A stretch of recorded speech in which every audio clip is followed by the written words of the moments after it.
So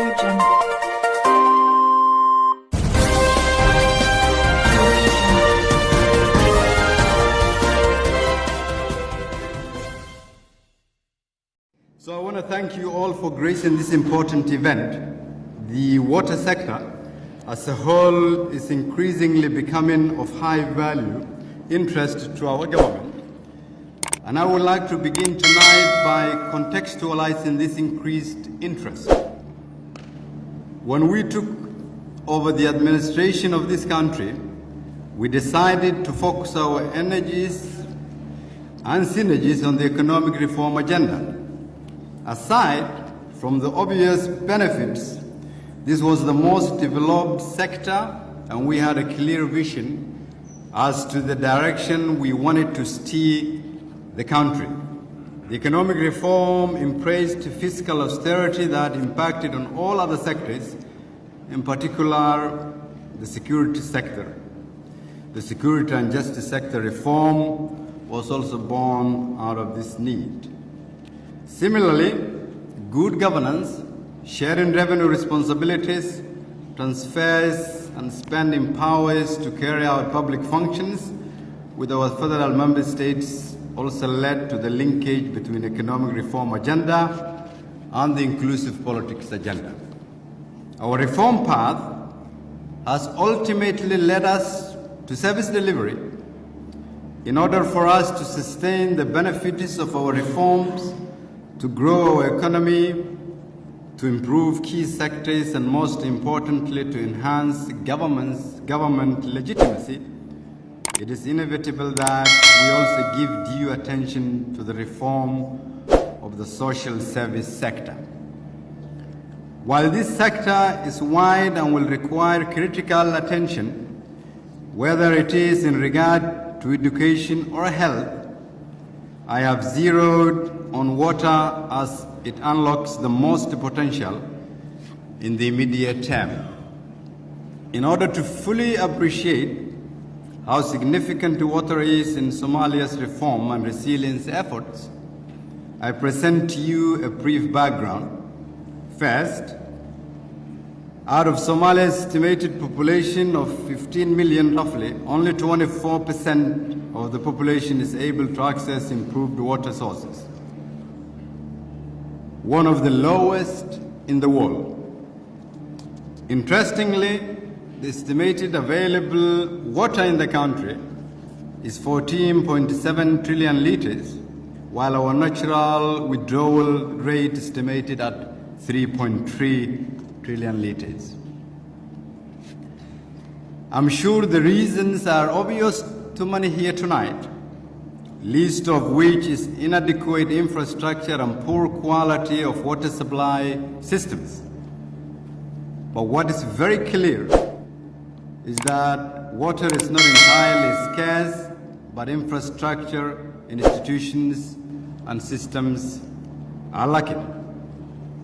A joint study between the federal government of Somalia and the African Development Bank in 2014 identified the gaps in the water and sanitation sector as limited infrastructure and weak institutional capacity. The effects of water scarcity are felt in all aspects of the society.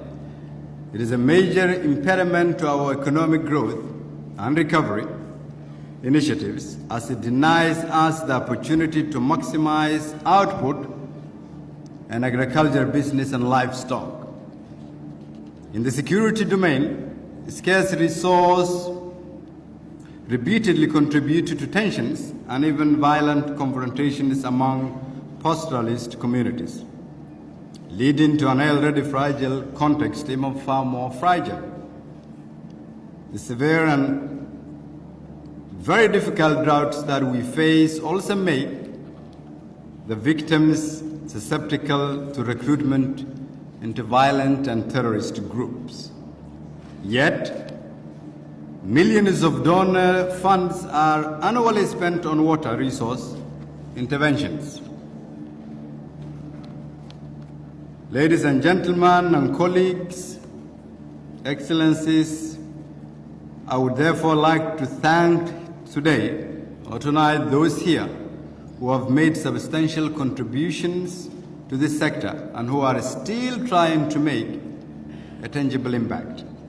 Today, we're here to debate the way forward with a vision that in the next 5 years, we should all try and plan to have a nation that is water sufficient and able to manage our water resources in 5 years. A more coordinated and joined-up approach to supporting this sector is urgently needed. My government has begun reaching out to the partners to establish a comprehensive national water resource strategy plan that will help in the promotion, planning, monitoring of the water sector. This strategic plan is a much-needed initiative and will strengthen coordination and provide a structure and priorities for a reformed water sector focused on needs and deliverables. The government will be relevant when it provides basic services such as access to clean and affordable water to its citizens. This will not only provide water for consumption, but also contribute to both economic reform and mitigate violent conflicts and impact the effects of the droughts we've been seeing over the past years. An investment in water is an investment in economic empowerment, safety for women and children, peace and stability in human rights, and confidence building towards state institutions. We are therefore asking tonight our partners and stakeholders to strive towards supporting our government in fulfilling this critical mandate. I am therefore here with you to kickstart this debate tonight. And I hope this debate in 5 years' time will give us a different Somalia on all aspects because of the strategy we will start debating tonight. Thank you.